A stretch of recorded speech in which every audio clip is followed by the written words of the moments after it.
اس کے والے سے بھی قانون ہے کہ اثاثے اگر آپ کی آمدن سے زیادہ ہیں تو پھر آپ کے خلاف تحقیقات ہوتی ہیں،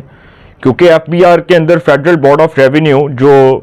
آپ کے ایسٹس کے والے سے ایک ریکٹ بناتا ہے، اس کے اندر بھی آپ کے ریکٹ کا سارا جو ہے وہ پروف آ رہا ہوتا ہے، ثبوت آ رہے ہوتے ہیں، جو آپ کا پورا جو آپ کی جو پراپرٹیز کا پورا ریکڈ ہے اس کے والے سے ایف بی آر کے اندر وہ جو آپ کی لسٹ ہے، جو ایف بی آر نے وہ لسٹ فائنلائز کی ہوتی ہے، اس میں نام کے آگے لکھا ہوتا ہے کہ یہ بندہ اتنے اثاثوں کا مالک ہے، اس بندے کے پاس اتنے پیسے ہیں، اتنے اثاثے ہیں، اتنے کروڑ کا مالک ہے۔ تو اگر لیٹس سپوز ایک نام لے لیتے ہیں محمد فرحان کہ جی وہ 17 کروڑ پے کی جی ان کے اثاثے ہیں، اگر وہ 23 کروڑ پے کے اثاثے آگے ان کے منظر عام پر، تو ایف بی آر نے دیکھنا ہے کہ جی یہ بندے کے تو اثاثے جو ہیں وہ 23 کروڑ کے ہیں، ٹھیک ہے، اس نے شو تو 17 کروڑ کی ہے، اب 6 کروڑ اس نے زیادہ شو کیا ہوگا، تو جب آمدن سے زیادہ اثاثے ہوں گے تو اس کے اوپر پھر وفاقی تحقیقاتی ادارہ، فیڈرل انویسٹیگیشن ایجنسی یا نیب یا کوئی بھی ادارہ تفتیش کرنے کا مجاز ہے۔ پھر جب تفتیش ہوگی تو تفتیش کے مطابق پھر جو فردر آگے جو پروسیڈ ہوگا، جس طرح سے آگے فردر کاروائی ہوگی، وہ پھر وفاقی تحقیقاتی ادارہ کرے گا۔ اب یہ جو کرنل خلیل صاحب ہیں نا سر، ان کے گھر ایف آئی اے وارنٹ لے کر گیا اور ان کے خاندان کو دکھائے، ان کا بیٹا آیا سامنے میجر طیب، اب اس کا نام جو ہے نا وہ بتایا جا رہا ہے کہ میجر طیب ہے، میجر طیب فوج کے اندر حاضر سروس ہے۔ اب میجر طیب صاحب آئے، وہاں پر انہوں نے بدتمیزی کی ایف آئی اے کے لوگوں کے ساتھ۔ ایف آئی اے نے کہا کہ جی ہم اپنی خواتین کو لے کر آئے ہیں، تو آپ یہ نہیں کہہ سکتے کہ ہم گھر کی چار دیواری کے تقدس کو پامال کر رہے ہیں، ہم یہاں پر آپ کو باقاعدہ وارنٹ دکھا رہے ہیں، اور یہ ہمارے پاس وارنٹ ہے، اور یہ وارنٹ ہم اس لیے دکھا رہے ہیں کیونکہ ہم نے ان کو ساتھ لے کے جانا، ان کی تفتیش کرنی ہے۔ اب ایف آئی اے نے جب یہ بات کی تو اس وقت کرنل وہ خلیل صاحب کا جو بیٹا ہے میجر طیب، اس نے بدتمیزی کی، ان کو گالیاں گولیاں دی۔ ایف آئی اے نے ان کے بیٹے کو پکڑا اور گاڑی میں بٹھا دیا، اور عورتوں کو ایف آئی اے نے اپنی خواتین کا جو عملہ تھا اس کو لے کر وہ گھر کے اندر داخل ہوئے۔ جب وہ گھر کے اندر گئے تو انہوں نے کرنل خلیل صاحب کو بتایا کہ جی ہم آپ کے وارنٹ لے کر آئے ہیں، اور پھر ایف آئی اے کے لوگ جب گھر میں داخل ہوئے تو ایف آئی اے کی خواتین بھی تھیں، گھر کی فوٹیج بنائی گئی اور اس کو وائرل کیا گیا۔ اب یہ مقصد یہ تھا کہ کسی طرح یہ جو کرنل خلیل صاحب کے گھر پر ایف آئی اے نے ریڈار کیا، جو چھاپہ مارا، اس کا مقصد یہ تھا کہ کسی طرح ملک ریاض صاحب جو پاکستان کے بزنس ٹائکون ہیں ان کو دکھایا جائے کہ آپ جو خود کو کہتے ہیں نا کہ میں بہت طاقتور ہوں، تو طاقتور کوئی کچھ نہیں ہے، طاقتور صرف اللہ کی ذات ہے، رب تعالیٰ کی ذات ہے، اس کے علاوہ کوئی شخص اس دنیا میں طاقتور نہیں ہے۔ اور اب تک تو ملک ریاض صاحب کو یہ بڑے بینیفٹس تھے کہ ان کو کوئی ہاتھ نہیں ڈال سکتا، ان کو کوئی نتھ نہیں ڈال سکتا، تو ملک ریاض نے سمجھا کہ افتخار چودھری کے جس طرح سے دور میں میرا کیس چلا تھا سپریم کورٹ میں، ارسلان افتخار چونکہ میرا بزنس پارٹنر تھا، اس کا بیٹا ان کا بزنس پارٹنر تھا نا افتخار چودھری کا، تو انہوں نے سمجھا کہ کوئی نہیں، دوبارہ یہ معاملات ٹھیک ہو جائیں گے۔ لیکن سر اب کی بات جو ہاتھ ڈلا ہے وہ بہت بڑا ڈلا ہے، اور یہ دکھانے کے لیے ڈالا گیا ہے کہ دیکھیں ملک ریاض صاحب آپ باہر کے ملک میں ہیں، تو آپ کے یہاں پر جو لوگ ہیں ان کے لیے زمین تنگ ہو رہی ہے، اور تحقیقات کا دائرہ کار وسیع ہو رہا ہے، تو یہ نہ سمجھیں کہ ہم آپ کو کچھ کہہ نہیں سکتے، ہم آپ کو انٹرپول سے لا سکتے ہیں، اور انٹرپول سے آپ کے وارنٹ جب جاری ہوں گے تو وہاں سے لا کر آپ کو گرفتار کر کے یہاں پہ پیش کر دیا جائے گا عدالت میں۔ تو ملک ریاض صاحب آج کل بیرون ملک ہیں، اور وہ چونکہ آؤٹ آف کنٹری ہیں، تو ان کے لیے تو چونکہ جو معاملات ہیں وہ پاکستان کے اندر جس طرح کی ہیں ان کے لیے تو بہت آسان ہے، لیکن ان کے جو ارد گرد کے لوگ ہیں ان کے لیے بہت مشکل ہیں۔ تو ملک ریاض صاحب جو ہیں جی، ان کو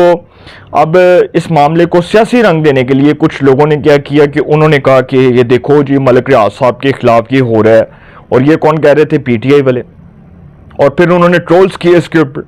اور سوشل میڈیا جو فیک پروپیگنڈے کا ایک ٹول ہے تحریک انصاف کا، کیونکہ تحریک انصاف کا تو وتیرہ ہے نا، تو انہوں نے کہا کہ دیکھو جی گھر کی چار دیواری کا تقدس پامال ہو گیا، گھر کی عزت خراب ہو گئی، گھر میں خواتین جو ان کے دوپٹے اتار دیے گئے۔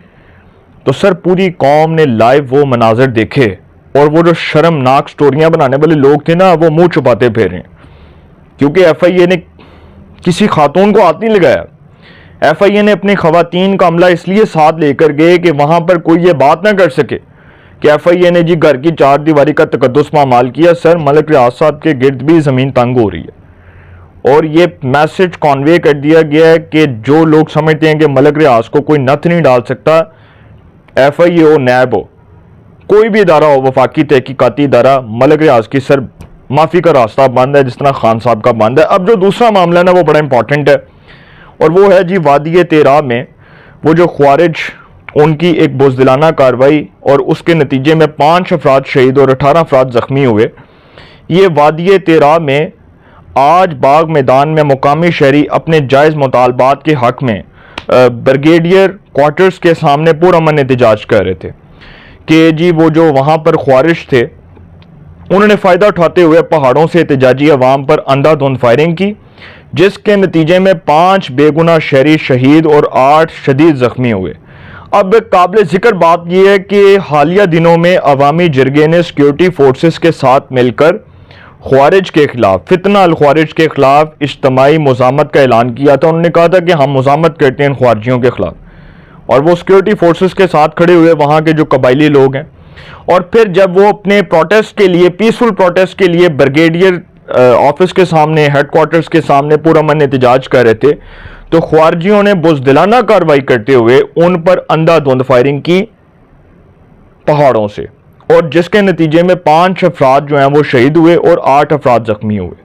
اب اس حوالے سے سیکیورٹی فورسز نے اعلیٰ پیشہ ورانہ رویہ اختیار کرتے ہوئے بھرپور عمل کا مظاہرہ کیا اور کسی بھی قسم کی جوابی کارروائی سے گریز کیا اور زخمیوں کو فوری طبی امداد کے لیے ہسپتال منتقل کیا۔ اب وزیر اعظم نے وادی تیرا واقعے میں شہادتوں پر دکھ اور افسوس کا اظہار کیا اور کہا کہ دہشت گردوں کی بزدلانہ کارروائیوں کو ختم کر کے دم لیں گے۔ وزیر اعلیٰ کے پی کے علی امین گنڈا پور نے وادی تیرا میں شہید ہونے والوں کے لیے 1 کروڑ روپے جو ہے نا امدادی پیکج کا اعلان کر دیا، اور وہ واقعہ ہونے کے بعد انہوں نے قبائلی مشران اور عوامی نمائندوں کا جرگہ پشاور طلب کر لیا۔ اب یہ جو واقعہ ہے یہ فتنہ الخوارج کا، ٹی ٹی پی کا، یہ دراصل ایک بزدلانہ کارروائی ہے۔ دیکھیں بلوچستان کے اندر را کے ایلیمنٹس، کے پی کے اندر طالبانائزیشن کے ایلیمنٹس، یہ جو سرگرمی ہے دہشت گردوں کی بزدلانہ کارروائیاں، یہ کسی بھی طور پر قوم کا جو عزم ہے اور قوم کا جو حوصلہ ہے اس کو پست نہیں کر سکتی۔